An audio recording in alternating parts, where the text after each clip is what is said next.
Welcome, everybody. It's Thursday, so you know what that means. It's another episode of InfoSec Unplugged, where I talk with random guests about their ups and downs in cybersecurity. We could talk about anything we want, the careers, the highs, the lows. We can vent our frustrations and just keep it a buck. I'm your humble host, Davin Jackson. Thank you for joining. If you haven't been here before, please subscribe to the YouTube channel. Also, follow me on Twitter, is djax_alpha. Same thing on Instagram. And also, this week's episode is sponsored by Udemy, where it's a training platform that provides over 130,000 training courses where you can learn anything that you're interested in.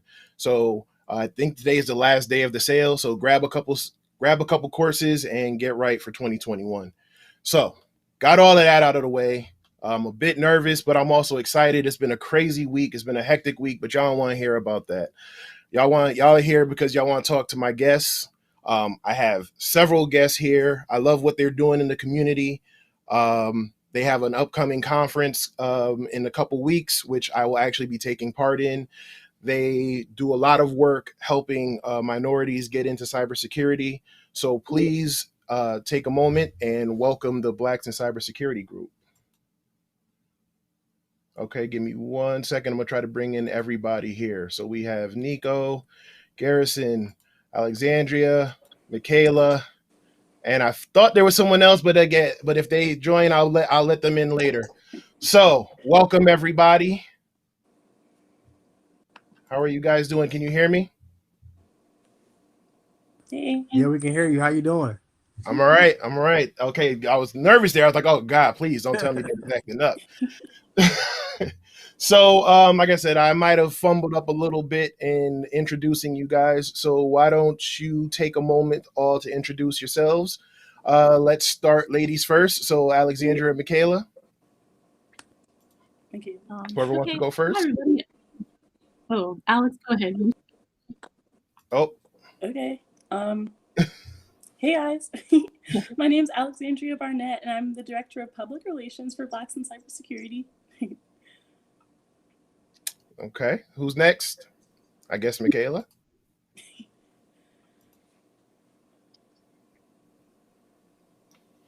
Your turn, Michaela. It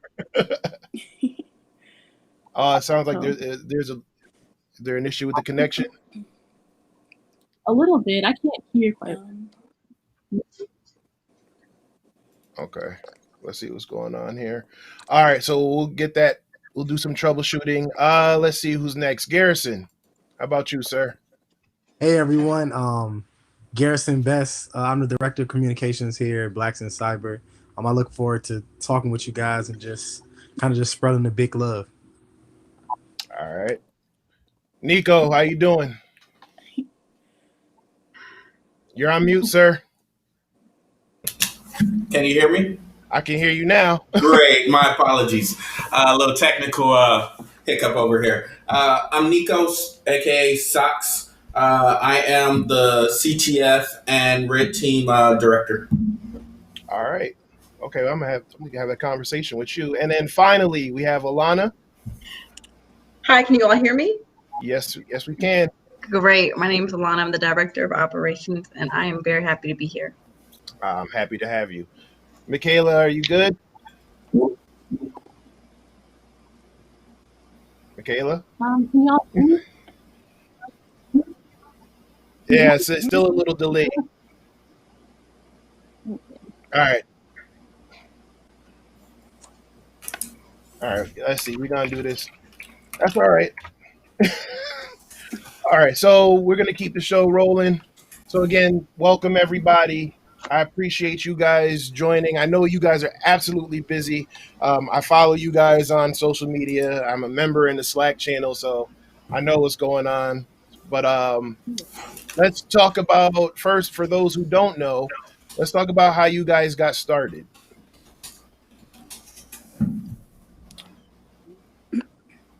Anybody? Alexandria, you want to go? Okay. For sure. Sorry about that. I'm still learning, the thing we're utilizing. But yes, okay. So Blacks in Cyber, Blacks in Cybersecurity, or Blacks in Cybersecurity headquarters, we're the premier organization providing resources, tools, and opportunity, as well as just overall camaraderie within the InfoSec community for Black people, ranging from just getting started and just getting interested into cybersecurity all the way up to our OGs or our very seasoned members of the industry as well. So we have a host of events and resources throughout all of our different social medias, whether it be you're just in a Slack or our Discord channel, or you're a part of our YouTube community, as well as our various study groups, our various kind of niche groups as well. You can really get involved in any aspect of BIC as a BIC family member as well. And we don't discriminate at all. Anybody who's interested, whether they have a limited skill level or have been in the industry for years, once again, can be a part of the BIC family. Nice. I love that. I think I came across you guys, I want to say last year or the year before. I don't know. With 2020, it's been a It's been a blur for 2020 sure. felt like 4 years in itself, but I want to say like 2019. And like I said, I mean, I know it takes a lot of work, but I mean, you guys definitely, I won't say blew up overnight, but it definitely took off. And I think that speaks to the need in the community. I don't hide it. I talk about it all the time. You know, there's very few of us, and when you walk into a room sometimes and you see another person of color, it's like a unicorn seeing another unicorn. So when I saw this group, I was like, oh yeah, this is perfect. And what you guys have been doing has been amazing. So, but I know with the ups definitely come the downs, and I follow. I mean, there's a lot of different hashtags or groups or movements, and I know there's a lot of negativity and backlash that comes with it. So tell me, have you guys faced any type of challenges, or do you still face any challenges with what you're doing and what you're building? Anybody can chime in. Oh, Definitely. I'll start. Unless Garrison, do you want to go No, first? go ahead, Alex. Go ahead. Okay. I'll jump in Well, after. within I can't speak so much. I can only speak to so much when I say this, but just getting us started. Of course, with anything new comes adversity in any regard. So we were already pit up against people who were maybe questioning or thinking that we were a little too niche because, Black people getting together for some reason seems to always be a situation for somebody to Talk be like, about it. wait a minute. But as we continued to persevere through that, not only did we find the camaraderie we needed within ourselves, but we opened ourselves up to being able to partner with some of the best organizations, tech companies, and just people in general once they saw that we were an outlet.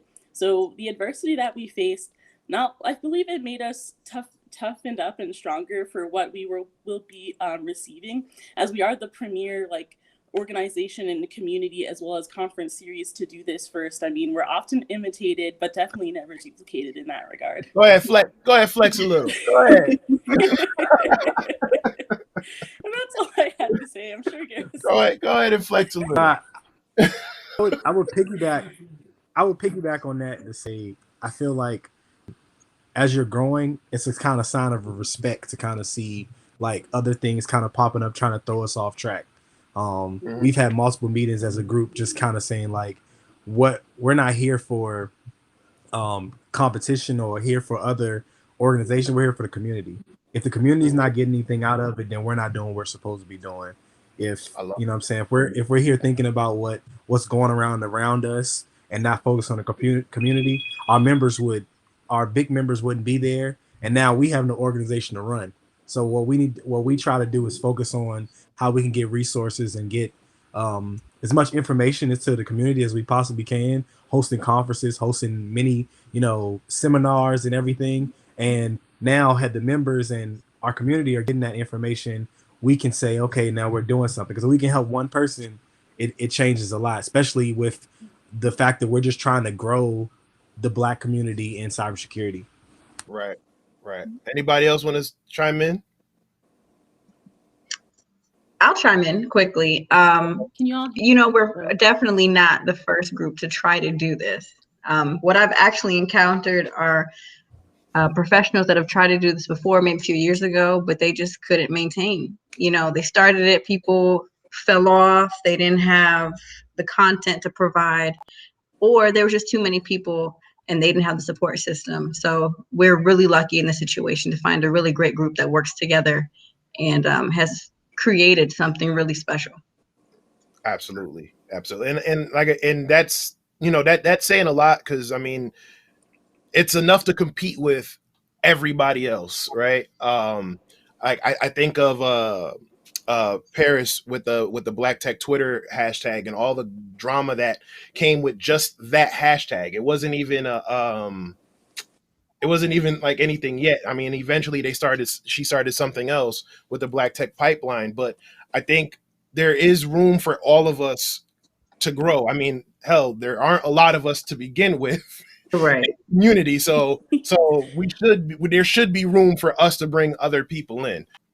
I think of, and I, as I was planning this episode, over the weekend, One Night in Miami came out, and I don't know if any of you guys saw that movie, but if you haven't, please go see it.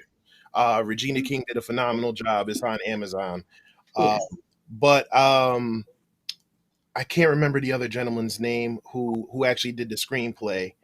But in there, they were talking to him about how he came up with the idea, and he said he was thinking back with when he was a writer on Star Trek, one of the Star Trek shows, and he said he remembered being in the room full of people, and he was the only one of his ethnicity, and he remembered thinking to himself, you know, what do I have to do to fit into this room and to fit into this world? And I think, you know, as people of color, you know, Black folk in tech, hell, even women in general, we feel that a lot, especially sitting in a lot of these rooms and a lot of these meetings, and it feels like, man, it's just, it can be lonely at times, because it's like no one's there who kind of understands you, and you kind of have to deal with a lot of the challenges. So again, I commend anyone who's doing it, but you guys, you know, kudos to you for what you're doing. Like I said, I know it takes a lot of work behind the scenes and a lot of leg work to make it happen, but what you guys are doing is definitely amazing for the community. So let me get those flowers out and start with that off the rip. So before we go any further, I just want to say what's up to everybody in the chat. How you guys doing? Like always, you guys are right on time and with all the love and support. So we have a couple people. Let's see, Cyber Warrior Studios. Let's see. Let me move this. Says hi. Actually, there's a bunch of people who are just saying hi. Cyber Warrior Studios is saying hello again. Trent says hello. I mean, yeah, like I said, it's a lot of people here today, so you know, I'm not gonna read off every one of them, but I just wanted to kind of show the love that you know that you guys are getting. No, so, this is great. Yes, absolutely. Like I said, we you know, we gotta show it, you know, show the appreciation. So so you touched on, you know, what you guys do as a group. And you also touched on some of the conferences, and one of the things you guys got coming up, or the thing you got coming up in the next coming weeks, is the winter conference. So why don't you tell everybody what that's all about, and you know how you guys came up with that? Whoever wants to go first. Kayla, do you want to go first? I can jump in if Kayla. I can hear. Let me know. Yeah, you can hear you. Just a little delayed. That's all. Okay, I'll just try to say a little bit about Winter Conference then. So we wanted to have an event in February to kick off Black History Month. We have 4 conferences a year as a part of our curriculum and our planning for the year. So we wanted to kick off Black History Month and just bring everyone in the first weekend in February, whenever that is, and have CTFs, have challenges, have trainings and workshops that were accessible and metro accessible to the DC DMV area originally, close enough for people from other communities to come in and experience things that cost us equitable to them, be able to take resources. We have drives, we have computer drives, and so just be able to share and give back to the community and just share resources and connect people. Okay. Anybody else want to add on to it? I believe we're probably the only cybersecurity conference with a DJ that's lit, so I definitely love that.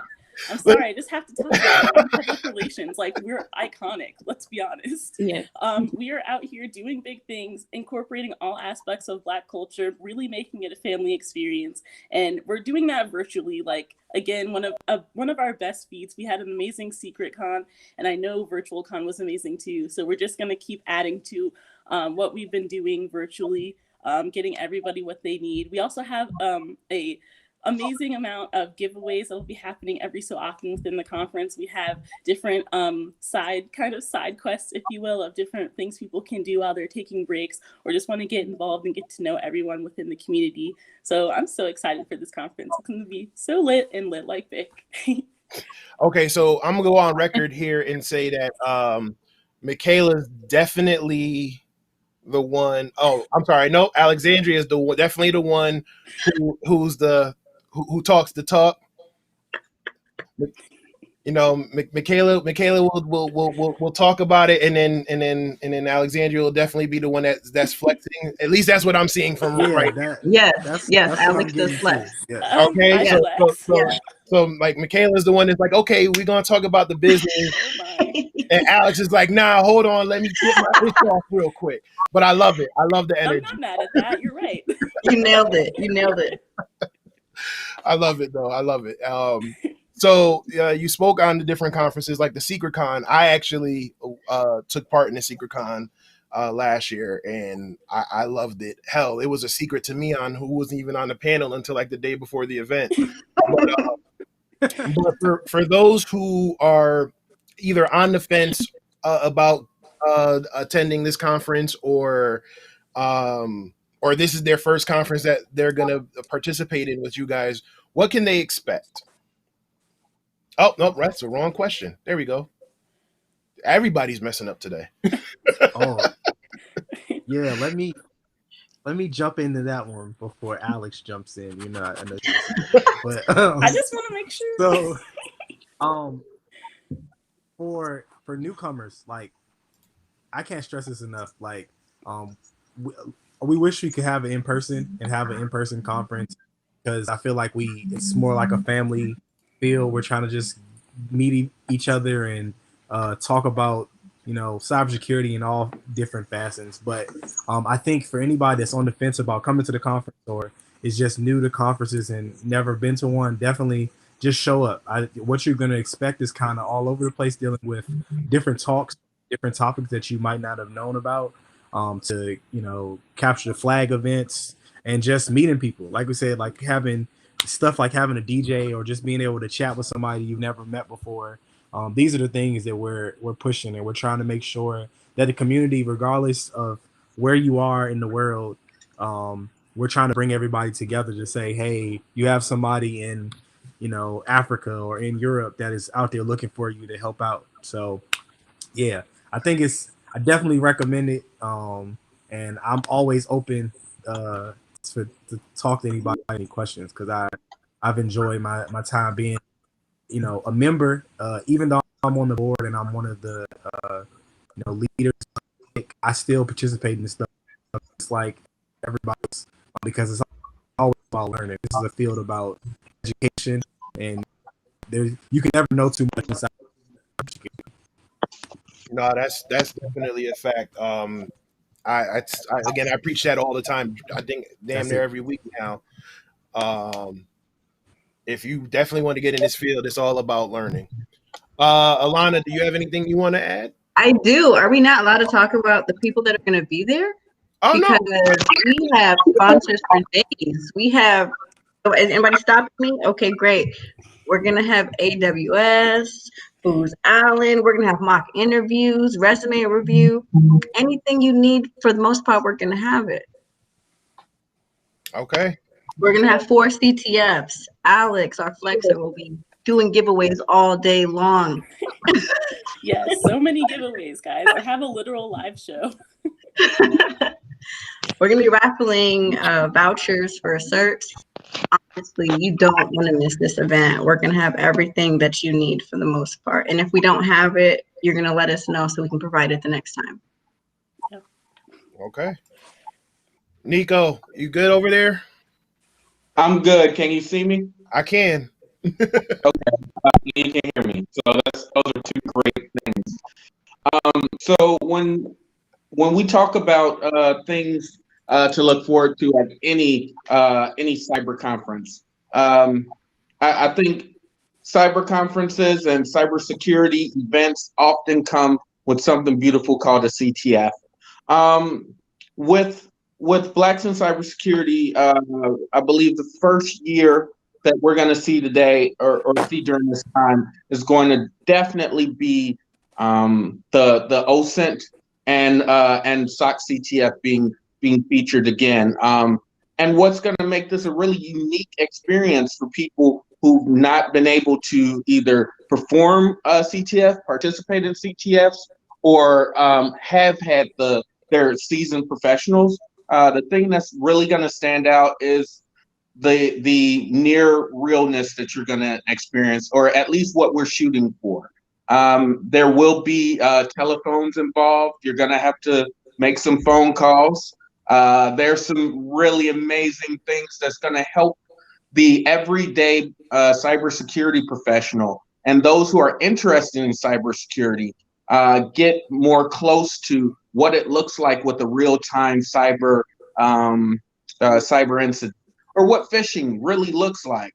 And we'll have an opportunity for people to see if they can get some people to move some money from one place to another. So my hopes, my dreams in putting together the CTF and working definitely with Blacks in Cybersecurity is kind of trying to show the industry the immense level of talent that's contained within our group and what we have when we step up to the plate.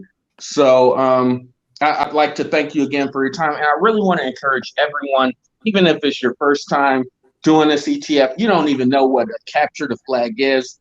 Meet a friend, team up, just try. You know, we'll have varying degrees, and I think what Michaela, Alex, Alana, and Garrison did, they did an amazing job with making sure that there's definitely levels that will allow people of all walks of life to be able to win a little bit. So this is me, Nico Socks, and that's what I have for you.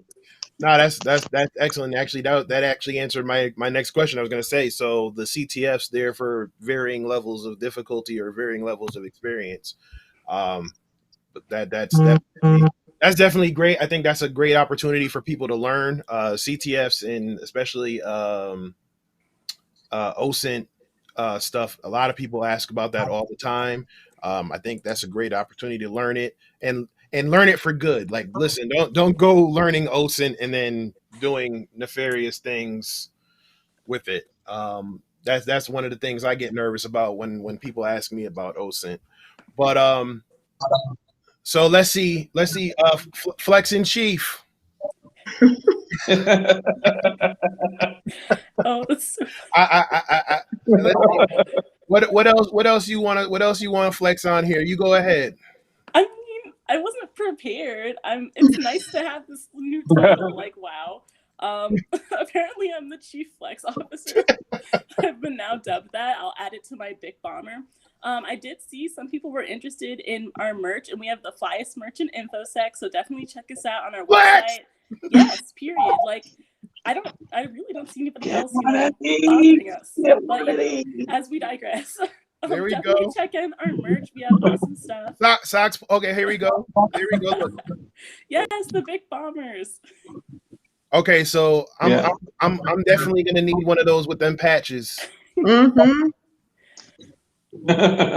I'm gonna have to talk to y'all offline about getting one of those bombers with them patches. Mm-hmm. So Oh, this is crazy.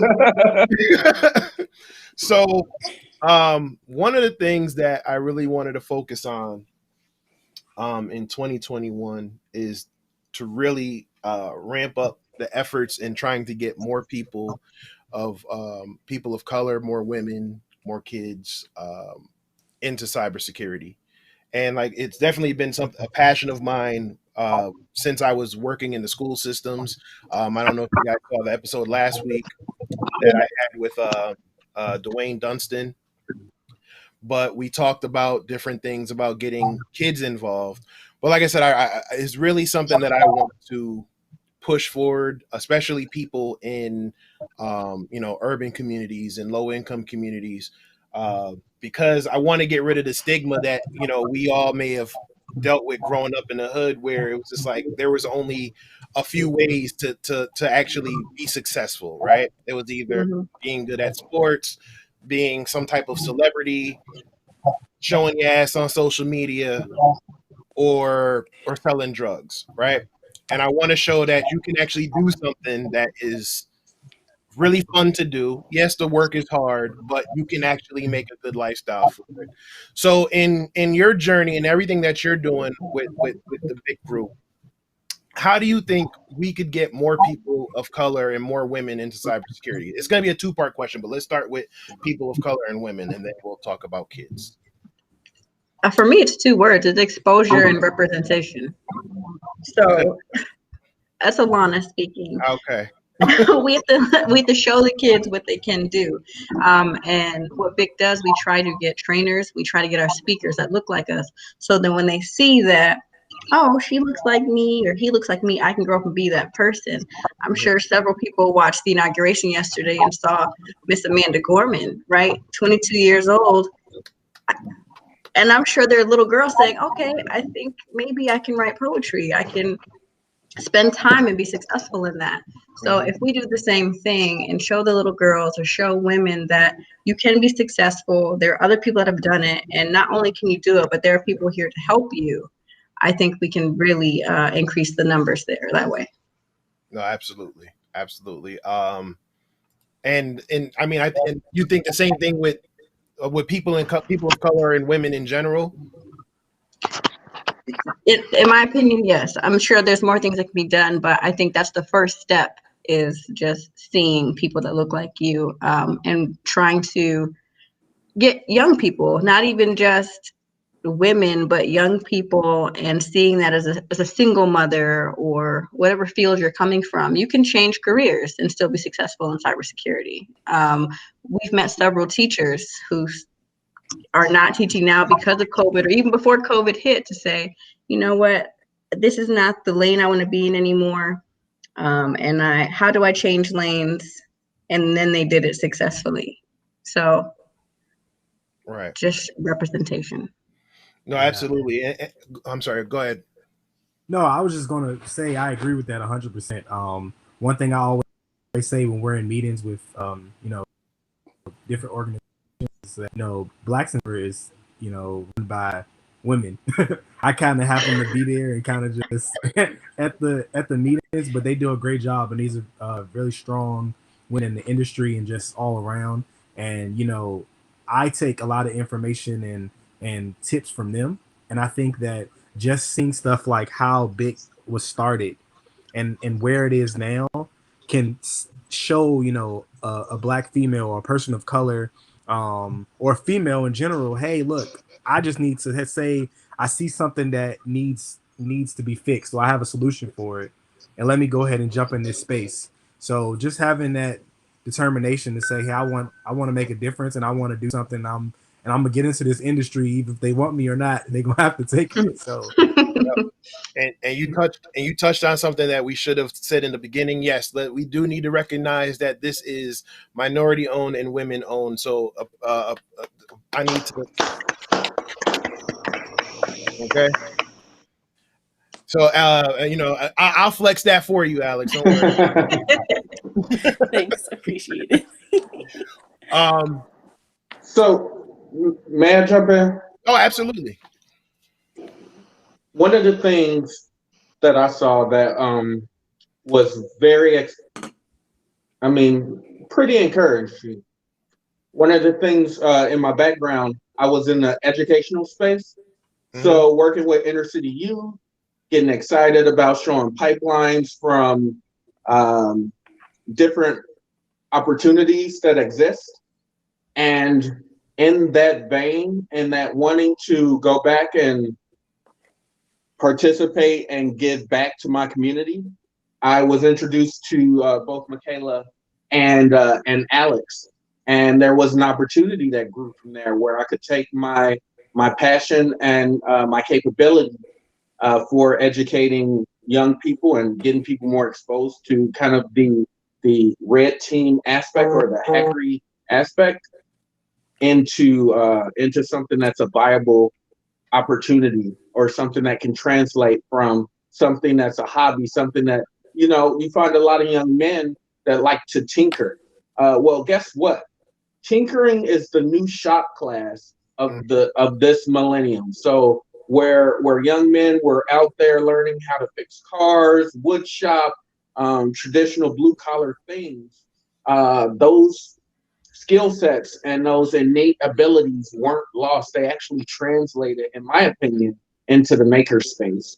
And having groups like this, having organizations like this that are focused on identifying key talent within our community is kind of going to be the way, going back to Alana's point, by example, helping people see a way out, Yep.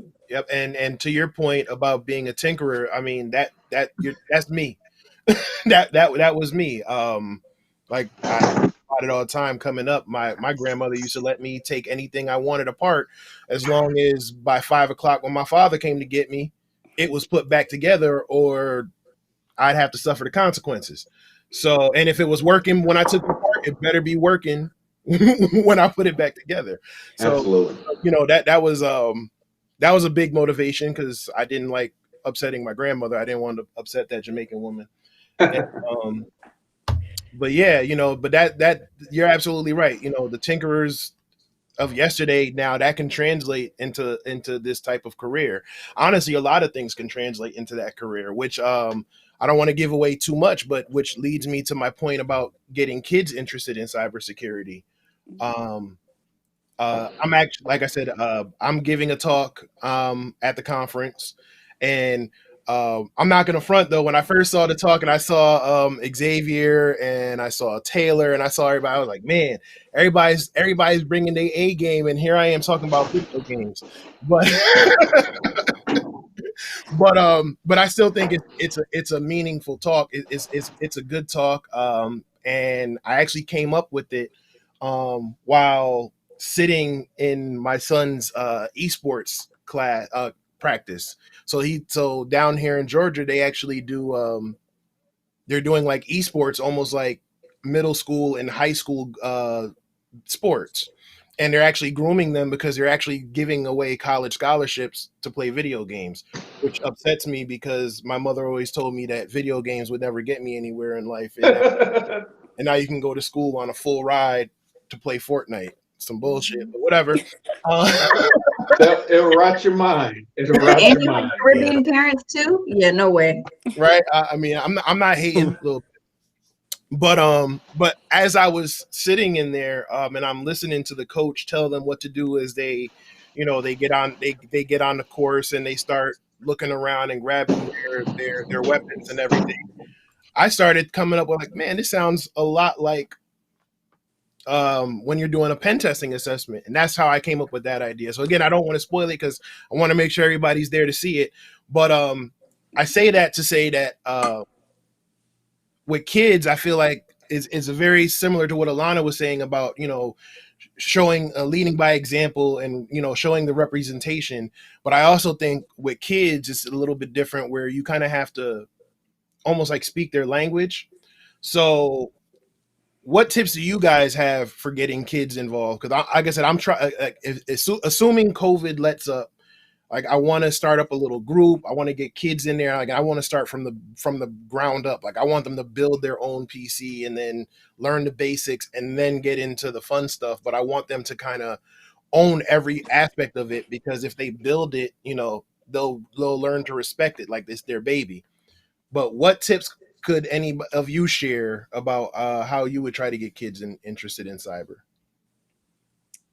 Well, I'll take this one just to mention some of the things that we have prefaced before the question that you had asked. I'll We go do have a first. gaming team, at B.I.C, so definitely That's pull up cool. if you guys are interested. And then we have SYNAC. Cool. We have a program with SYNAC where we're actually doing a development program and getting kids their necessary equipment as well as vouchers in order to get certifications, and they also have mentorship through that. So we've been working with SYNAC for a minute now, and that's been pretty good. We also have our own CLADP K through 12 program that helps get training and resources into local elementary schools, middle schools, and high schools as well. So we've been definitely active in getting the kids involved. And some of the things that really help, what we've noticed just in programming and planning, is our hands-on tasks explicitly, giving them that, hands-on, these are the tools that you would use, these are the resources that you have, and giving them that ability to take care of it, like you had mentioned before, as well as the space to explore within our courses, we've noticed. And also anything and everything to do with gaming, especially for our little ones, has been absolutely thriving for us too. So I know everyone has a little bit to say as well, so I don't want to take up too much time. I think Michaela was trying to talk as well. Okay.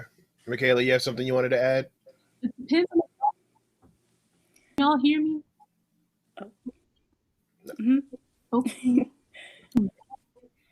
Okay, I'll try to say something. So I was gonna say, just to piggyback off the last question, I believe that cybersecurity is not just an outlet, but a way out and a way for people to transmute skill sets if they don't previously have them, and just build a new way for themselves, and eventually even work their way up to entrepreneurship, which provides opportunities for our communities. I wanted to mention that, and specifically targeting kids.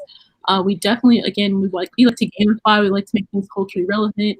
We like to add memes, and we like to add different things that just make it fun and simple for them, so that they associate it with that hobbyist love and affection for what we call hacking, and then they develop that into a skill that they can use to build themselves up. Okay. Anybody else got anything they want to add? Nico, Alana, Garrison. Oh, go ahead, Nico. Sorry, I have to pull my headset on because my ears pretty clear. However, I've been working with my kids and other kids. This is called Spiro. Mm-hmm. It runs using Scratch program, and a really cool thing that you can do with it is this is a robot that you program basic understanding commands, rolling back and forth, changing color, all sorts of things. It's a really neat program that got started and has since, I haven't seen them around in a long time. On top of that, I agree, just to go back to your point on having children build their machines from scratch so that they then own it. And I think that extends not only from those young formative years, but it extends into high school. For instance, with my children, in order for them to get onto the internet, they're 11 and 13 now. So since they were 7, this has kind of been the rule. I have a few Linux computers, and if they can find out how to install different web browsers from the command line, then they'll be able to go to a website. But if they can't do that, then there's no web interface on the machine. So along with that, that was brought about because when I was working with young high schoolers in Chicago, in the inner city, one of the plans that I had was introducing the idea of using Arduino as a method, or Arduino or Raspberry Pi as a method for us to grasp the attention and to identify the capability of young programmers, and the people who tended to do very well in this small program that I had going on were the kids that were ditching class. And I had no qualms with that, because this is my thought process behind it. If I teach you how to build a computer from a Raspberry Pi, then it's less likely than in some drug affected families that they're going to have to worry about a computer being stolen, and their capability can continue to grow, and they'll still be able to open up opportunities moving forward because they understand the basic level. So, I mean, kudos to you for putting on a talk specifically targeting children and technology, and M's for Malware is another book that's been created by a fellow Black cyber professional as well. So, these are the things that kind of drive and inspire me to keep doing things for our community. Absolutely. So before we get into the Q&A, because it looks like the chat is still blowing up, I got a few more questions. So if someone walked up to you, any of you right now, and said, I want to get into cybersecurity, what advice would you have? What advice do you have for me? If you could tell them one thing, what would it be?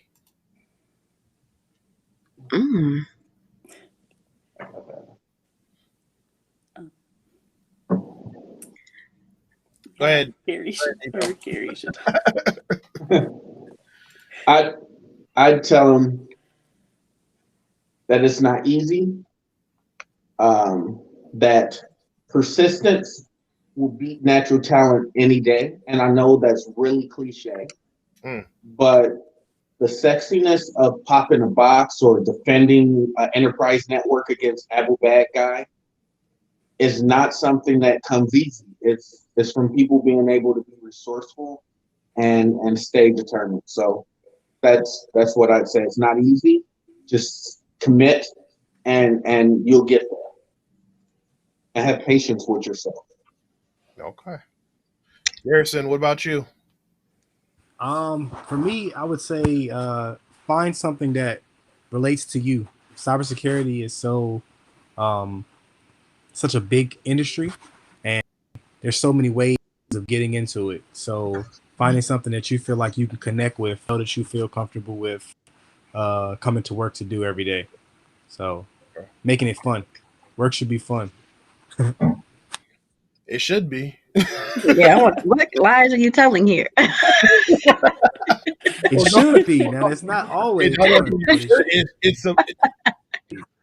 ahead, Alana. To piggyback off of Garrison's answer is that it is such a vast industry, and depending on the type of person that you are, I like to read. I'm a scholar. I like to always learn. So for me, I would say either read a Security Plus book or watch some YouTube videos, whatever fits your style, and figure out what you're leaning towards or what your proclivity is, because if you're reading it, you can't get it, you're not going to like it, you're not going to stick with it. So if you can read a Daryl Gibson book and find a topic that stands out to you, whether it's access control or disaster recovery, risk management, you're more likely to say, okay, I like these things. I don't really get this other concept, but I'm willing to buckle down and study this to get to the other parts. So that would be my best advice. Is just familiarize yourself with cyber first. Okay. Michaela, what about you?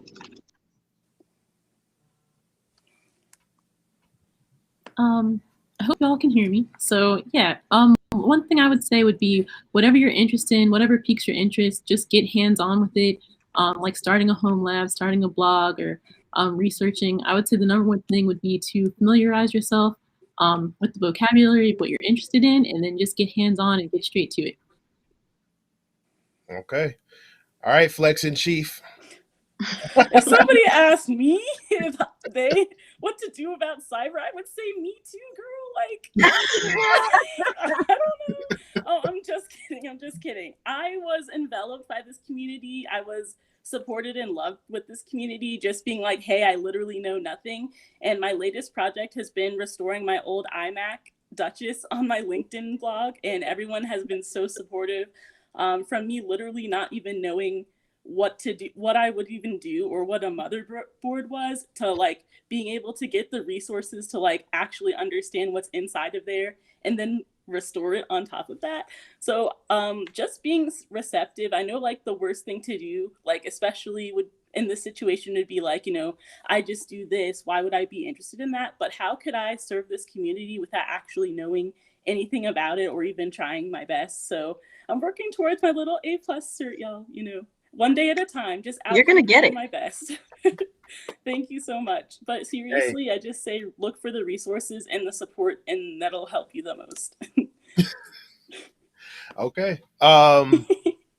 So for me, it's a long-winded answer, but I usually tell people the first thing I tell people is find your why. Uh, Mm. and the reason why I start with that before anything is because um, this field, tech in general, can be very fun. It can be very exciting.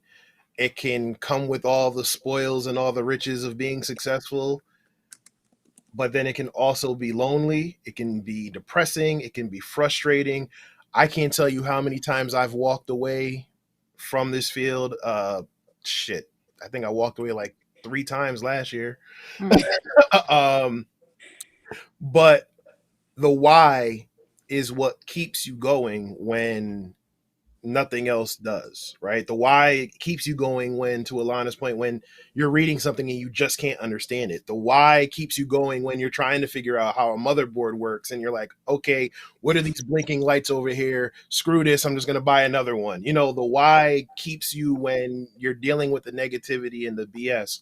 So with that, I ask everybody on here, what is your why? So whoever wants to go first, but what is your why? What keeps you going? Whether it's to work in this group, cybersecurity as a whole, what is your why?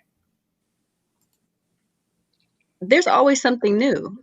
I really enjoy learning, and with cyber being, it's not new. Of course, there's a new word on it, right? But there's always something new to explore. There's always something being created. There's always something to defend, and on top of that, you can find a job where you can be comfortable. There are some people that are finding two jobs that are more than comfortable at the same darn time, but it's a great field. It's a great community. My background is database administration, and no shade to the DBAs out there. I'm one of them, but it's a very lonely world, right? There's a lot of um, privacy. No one wants to share their information for job security. Mm-hmm. But with cybersecurity, everyone needs to share. And so when I started going to these events, the people that I encountered for the most part were very kind and were very willing to share and talk to me. So yeah, my why is that I enjoy the industry. I enjoy the privileges and the money that comes with the industry as well, on top of the fact that it gives me something to keep learning on a daily basis. Okay. All right. Socks. Um, my why. Uh, at the core of everything, for real, I couldn't imagine life. It just makes sense. Machines make sense.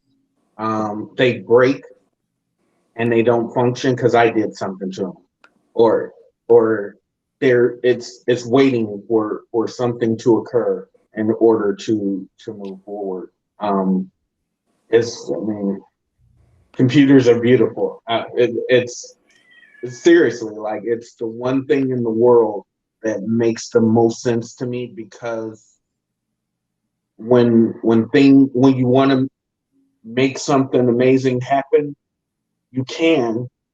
And it's the only way I think that people like me could help others see what the world could be, and in a real tangible manner.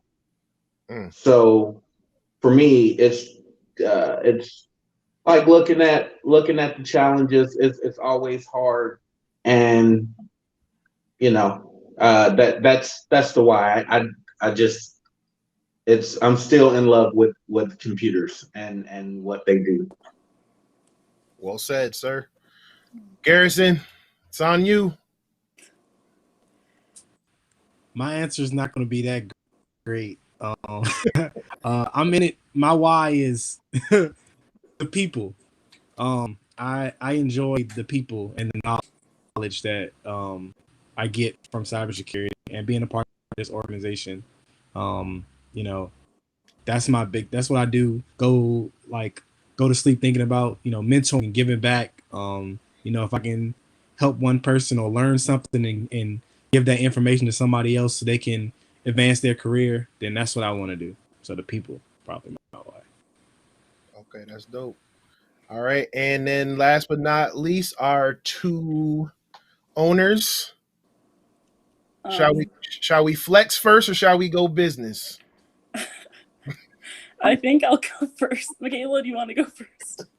Sure, I'll go. Hopefully, y'all can hear me. Yep. I can hear you. Let me take this question in two parts, I guess, because I was going in and out. So I guess my why, like why start a group, why start an org, that portion, just because you want to make something that people can really connect to and really just enjoy learning for the sake of learning.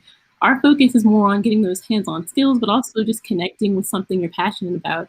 And that watching people come in fresh off the street, learn something new, and in a few months they're progressing, they got the cert or they got the flag, they learned how to capture a flag, or different things like that. Just the joy of watching people grow and develop and just develop is great. So that's why I like cybersecurity. But my why for cyber is also because I love it. Like I just love creating. I love seeing what I can make machines do. I love just discovery, the innovation, and sharing that with other people. Okay. Yeah. Alex, last but not least. I think my why would also be to my first one would be ultimately to let everyone know, no matter literally where you come from, because I'm coming from a public relations, like fashion communications and business marketing background, all the way into hackers. Like, how did that even happen? So letting them know it's um not only tangible, but in physicality, here I am literally doing that alongside many other big members, and showing them that as a leader within our community at big, but also just like as a novice within the industry too, just learning that. But then my second reason would be, I'm here just to, as well support my sister through everything, watching her grow this from the ground up, being there with her, giving her the advice from the business side, but also like the PR side. I noticed I'm a little more extroverted. We all knew that. But, being able to use those skill set not only to bring light to what she's doing in this amazing organization, but give people the opportunity to see us and just be there. I've made the best friends I've ever had within this industry, and I had no idea I would ever do that without her. So thank you guys for that opportunity. That's beautiful. That's beautiful. Like I said, for me, I guess my why has evolved over the years. When I first started, it was to make sure I could feed my family. And then it turned into really loving the challenge. Like it went from I have to do this as a job to oh shit, I'm good at this. I actually enjoy it. To Garrison's point, I actually loved going to work for the first time since I don't know ever.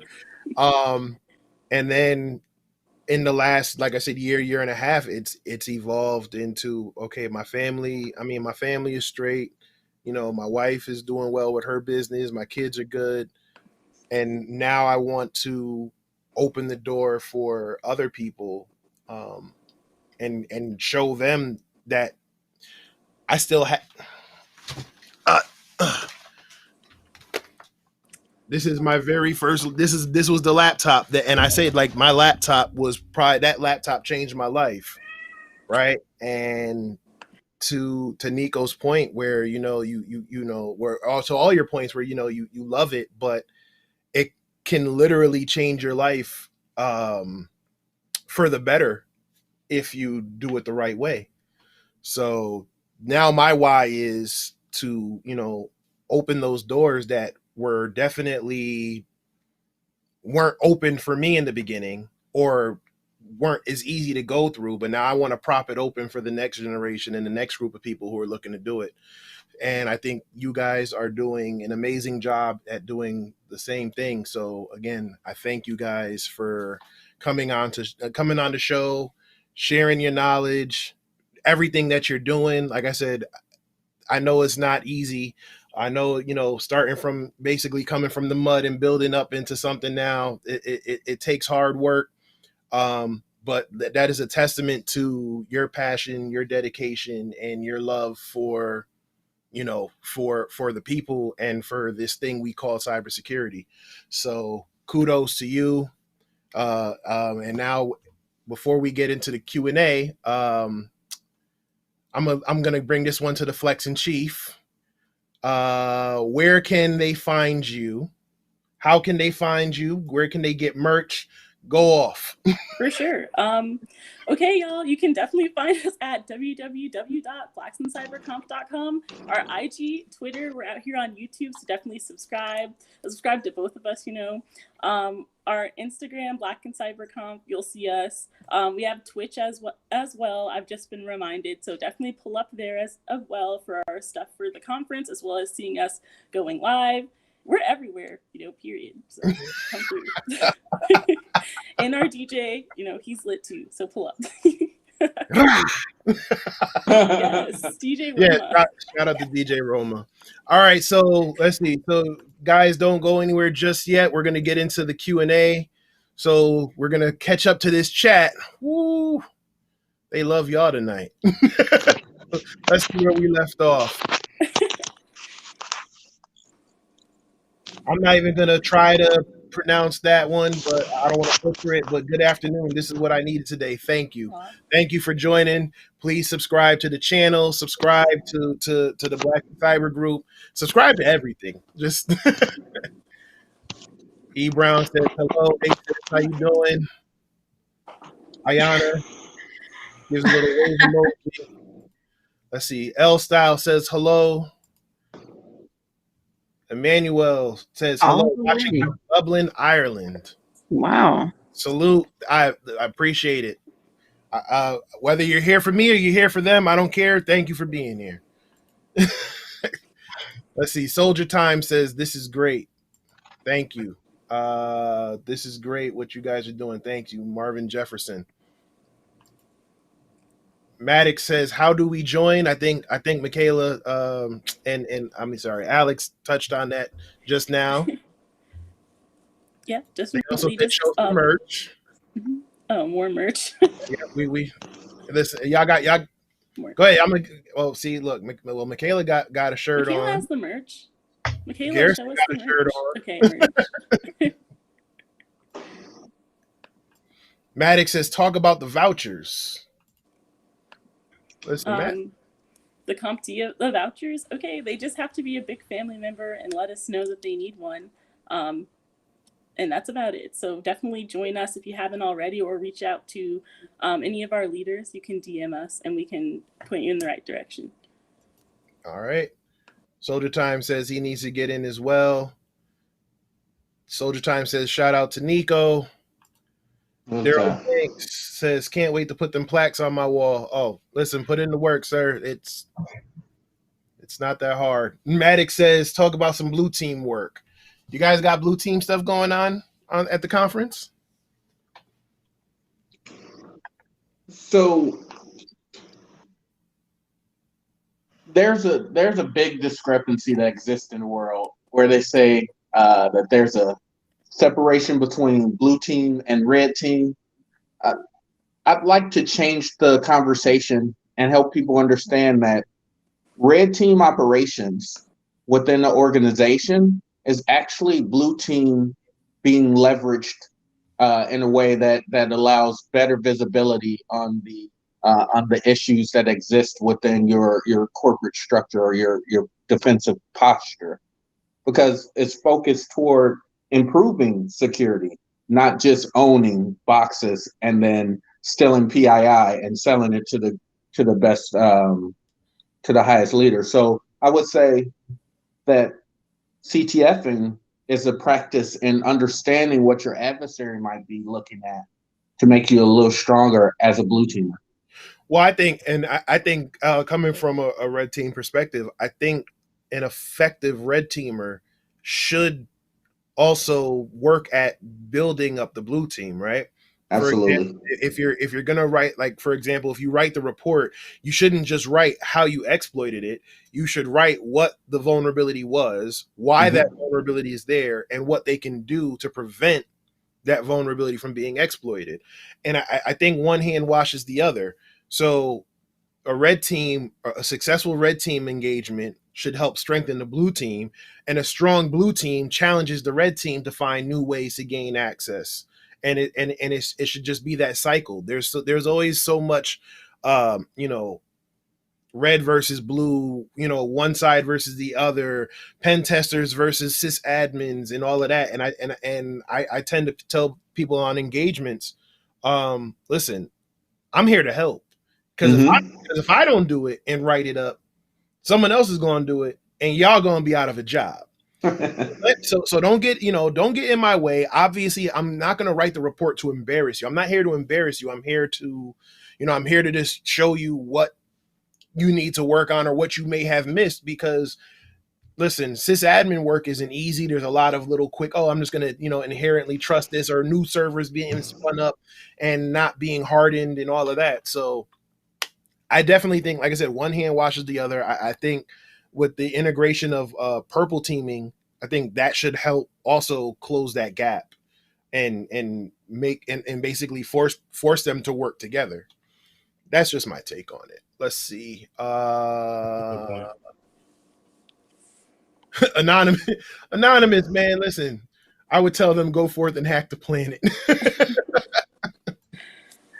So DEFCON 201 Live says, our best advice is that if you do things and fail, but learn from your mistakes, that failing is not the worst thing to do as a hacker. Doing nothing is the worst thing to do as a hacker. That goes into the same lesson I teach my kids. It's not about how you mess up, but it's how you recover. Like, you're going to mess up. You're going to mess up more times than you're going to succeed. But if you don't, if you don't learn from it and you do the same mistake, then you deserve to get everything that's coming to you. So DEFCON 201 also says, also join a local group or online group and interact. Most like DEFCON and 2600 will move you upward. Same we assume with the big groups. Absolutely. Absolutely. And I think, that's a big thing, saying, having your name in the conversation of 2600 groups or that's crazy. Like that deserves a little flex. So but that's amazing to be put in the same grouping with 2600 and DEFCON. Daryl Banks says Daryl Gibson is the bomb. Listen, Daryl Gibson he's definitely, I've passed on his books more than the CompTIA books themselves. Infinite Logins, hey Harley, how you doing? Says A+ is a great place to start. Absolutely. Cleveland says, I'm not black, but in here. Listen, you're welcome. You are welcome here. Listen, as long as you showing the love and the support, everybody's welcome. Cyber Insight says, great chat, AJB. DEFCON says, hey, we were typing in Twitch. Fantastic show. Oh, thank you. I appreciate it. Day says, what's up, everyone? Let's see. Daryl Banks says, studying for my Security Plus. Failed twice already. Like I said, learn from your mistakes and just keep pushing. Oh, man. We can't wait until the first weekend of February. We are looking into the live streaming it. Oh, okay. So y'all might want to talk to them all. That's see? I brought people together. We're all JB says we're all on the blue team. Absolutely. Let's see. Soldier Time says, will incident response and best practices be covered at the BIC conference?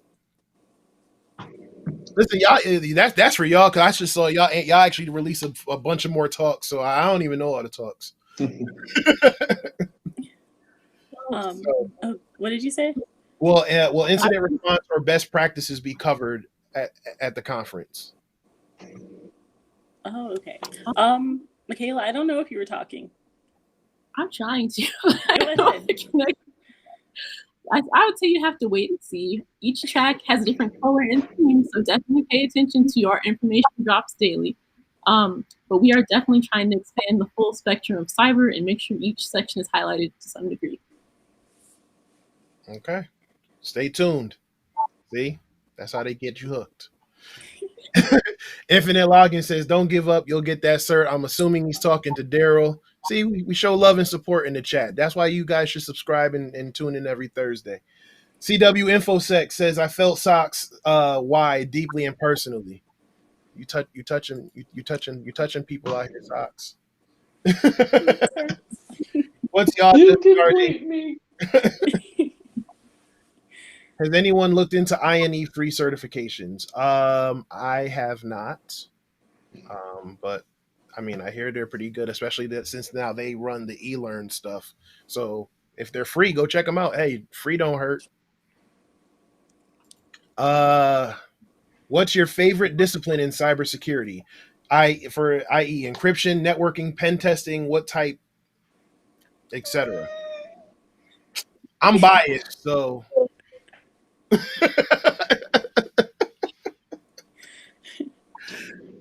Oh man, there are so many flavors, but I can only choose one.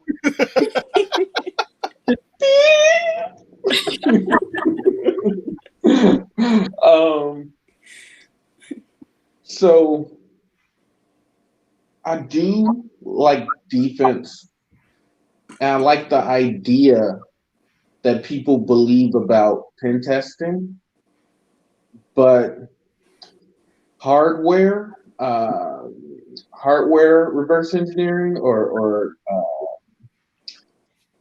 hardware implant creation is a real delicious thing to do. Man, yeah. I'm sorry, I get really excited. I see. That's why I'm so excited about Internet of Things. But you guys, I don't think you realize, I started off like at 12. I discovered you could pull the power from out of a phone line and you can light lights up. And I learned that from a crackhead, you know. So, like, for real. So when I found out about that, and this is back when they were like, if you needed cable, you knew who to call. Yep. These are very low tech introductions into our very high tech world that will get you past a lot of $1 million worth of defensive hardware software solutions. So I'm sorry, I just got a little excited. No, it's fine. Shoot, you brought me back. Shoot, in Bridgeport, in my hood, his name was Al Fix It. Yeah. That man would climb telephone poles, go through windows. Listen, that so. Yep. So you have like three pieces of metal coming off the back of your cable box. Oh, I got the new channels. Had the black box. Yep. Oh yeah. So, okay, listen, I don't know what the statute of limitations on for that, so I'm gonna shut up now. Yeah. Sorry about that. But yeah, like I said, I enjoy the challenge of pen testing. I enjoy the fact that things can work exploit could work today that won't work tomorrow. But I really enjoy the cyber forensics too. Like I like when I took that class and I had to do like I had to do a practical exam on it, and it felt like putting yourself in the mind of that cyber criminal, right? So the practical I had to do was someone was basically stealing credit card numbers off of the internet and going into like chats. They were trying to sell them in like chat rooms, and you had to find the logs. And I loved all of that. Like, so one of these days I may venture off into that. I also think that complements pen testing as well, because if you know what forensic people are looking for, you'll know what to avoid as a hacker. And then as a forensic person, you can think as the hacker and try to, it's like a game of chess. So I'm gonna stick with hacking and forensics. I have one if you have Go time. ahead. Mine is actually social engineering. I've been reading a lot of books on social engineering because I think people do it and we don't even realize it. Oh yeah. So that's the discipline that I like think is the most interesting and would hopefully be able to get to a place that I can possibly do one of the social engineering just one day. But that's what I'm aiming for. It's a really cool space. We're gonna have to link together one time, and I'll tell you how I broke into a Fortune 500 company with a cardboard box in social engineering. Definitely. Wait. Okay, there she goes. All right, so we're gonna go. Hold on. John Morales says, I'm Puerto Rican trying to move into InfoSec, so I'm with y'all. I told you, everybody's welcome. There's room for all of us. Willie Beeman is talking to Daryl, says, I go through the Gibson Security Plus book backwards and forwards. Buy the program online from Gibson, do it and you'll pass easy. I agree. Like I said, Daryl Gibson's books are really well written and detailed with the Security Plus. Like I said, I took it the first time and passed it, and then I let it expire, and I had to take it again, and I went and just bought his book again, and then just took the test. So I definitely love Daryl Gibson's books. John Morales says, what management role can you move into after being a pen tester? It depends on what you do while you're a pen tester. Obviously you have to move up. So, you start off as a junior pen tester, then you're whatever, then you move to senior pen tester, maybe a team lead, and then maybe you manage the pen testing department. But there's also other certifications you should probably get while you're doing that. So I say get the CEH because the jobs are looking for the CEH, and it's a good foundational certification to get. Then you can take your pick from any of the e-learns, the EJPTX or whatever, move on up. Once you get a little bit of hands-on experience, I'd say go for the Pen Test Plus after that. After you get a little bit more hands-on experience and learn some manual pen testing, not just automated stuff like Metasploit and automated tools, go for the OSCP. I know some people call OSCP entry level. Don't believe it. Get the hands-on experience before you waste that money and waste your time in the labs and go crazy. I just took the SANS G Pen. A lot of people try to say G Pen or OSCP. I actually say both. If the job will pay for it, because they're both expensive. The SANS is very expensive, but where the OSCP teaches you the hands-on stuff and the stuff without the tools, the G Pen focuses not only on the tools and some other things that the OSCP doesn't touch on, but it also goes into the business side of hacking. So it'll teach you about doing things like, rules of engagement, writing a scope, where to find certain things in a report, and all of that together. And then if you really want to move into a management role, then I would say start looking at certifications like the CISSP. It kind of takes away from the hands-on aspect of pen testing, but it's really more like operational and rules and guidelines and stuff like that. So it just depends on what path you go, but there's definitely management roles in pen testing, and if not, you can always just take a side job somewhere else and make that money anyway. So DEFCON says, so glad for the stream. Many people of color in our group are lead hackers. Fuck, but don't know until we told them, because they see hacking as white dude in a hoodie and didn't think they were. Like I said, anybody can do it. I think that's the purpose of this group. I'm gonna let you guys speak for yourselves, but I think that's the purpose for what I am trying to do, what these guys are trying to do. Is to definitely show that it can be done and it can be us. So if you guys want to touch on that, anybody? Socks, I think you're muted. Oh, I think he's having another conversation. No, I definitely think.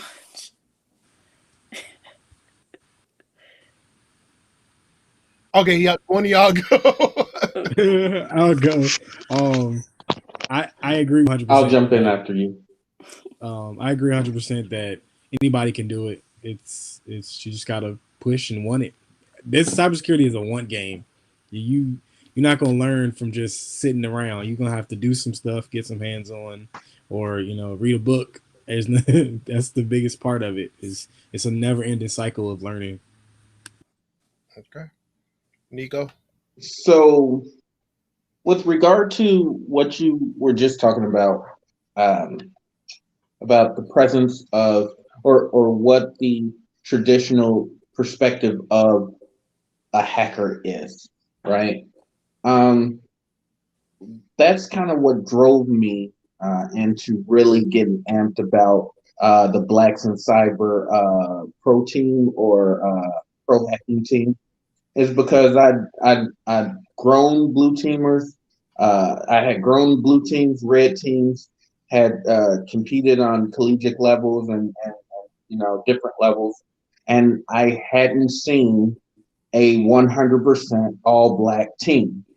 So my drive, just for the sake of visibility, is to try and aggregate like some bad boys and girls, and bad in a good way, meaning technically proficient, through this great organization, B.I.C,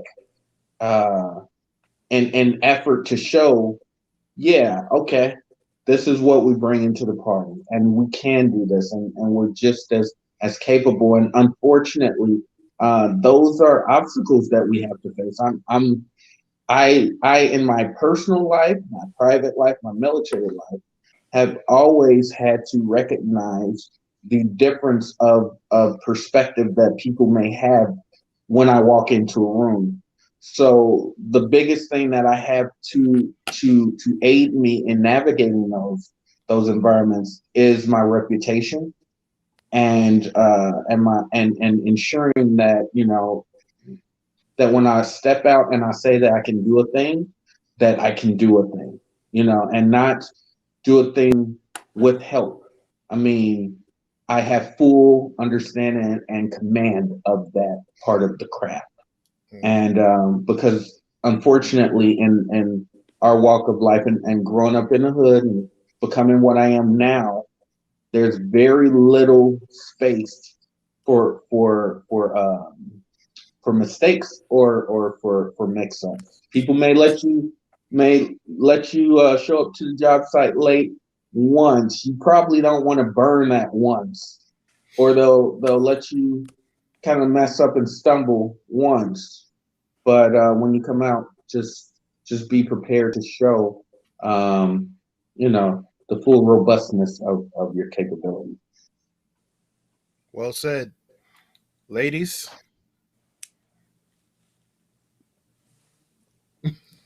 I'm good. I'm to say. going Go ahead. I'm not sure. We cannot hear you. Okay, here we go. We cannot. Michaela.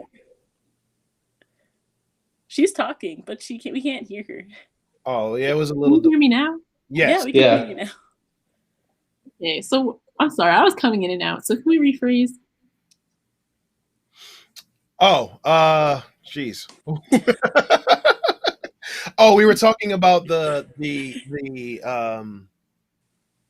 stereotype of what a hacker or what someone in cybersecurity was, which was mainly what you saw on television. A white guy in a hoodie, probably in a dark basement somewhere, and how basically groups like this or conversations like this are changing that narrative.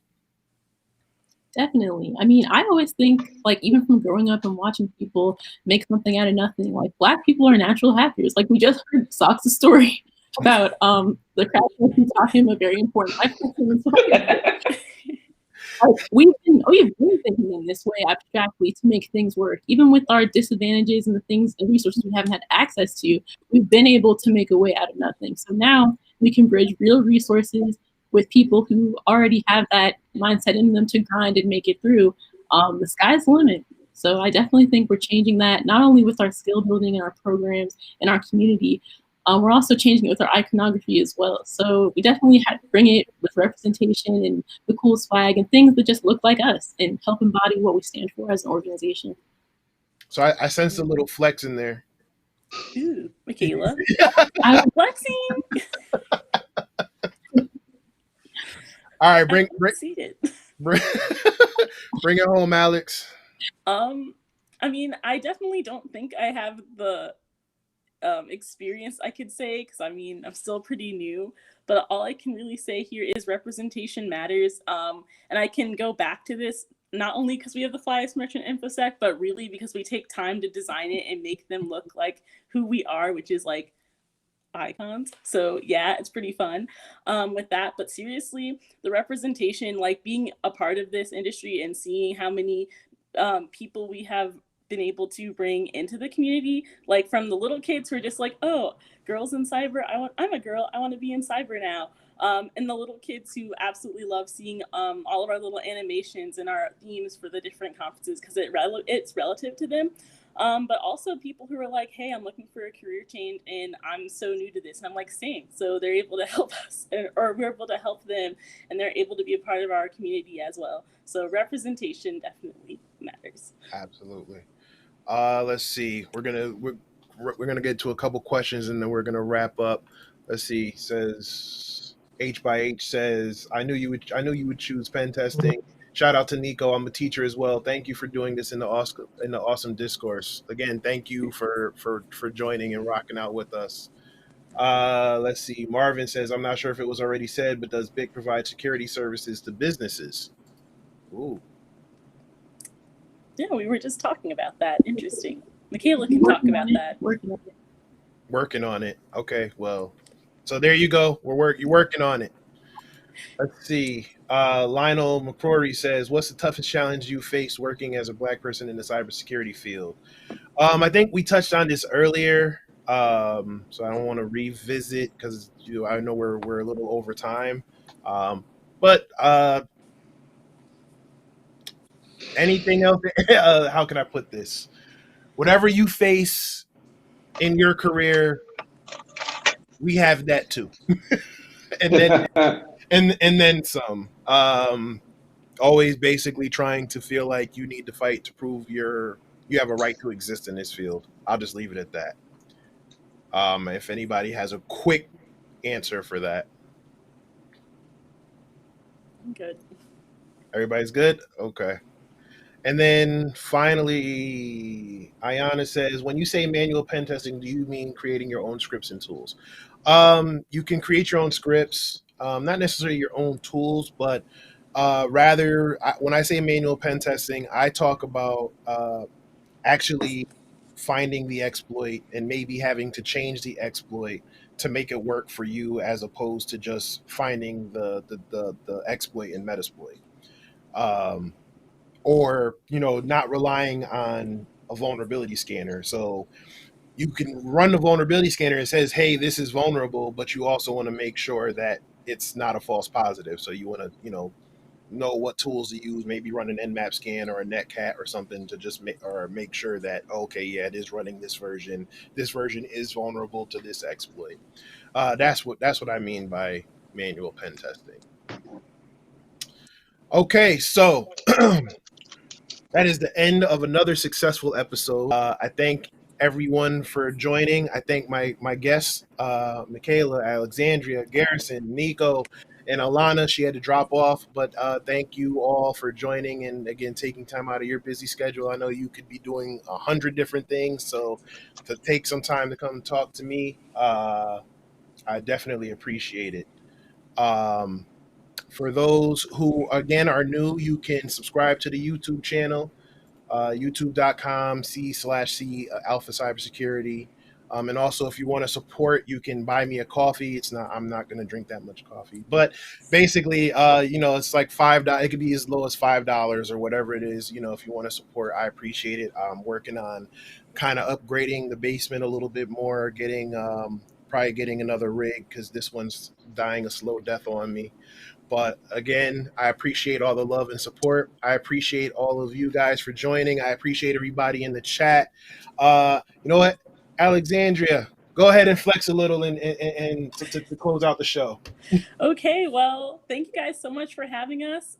Definitely look out for our February conference, our winter conference, February 5th through 6th.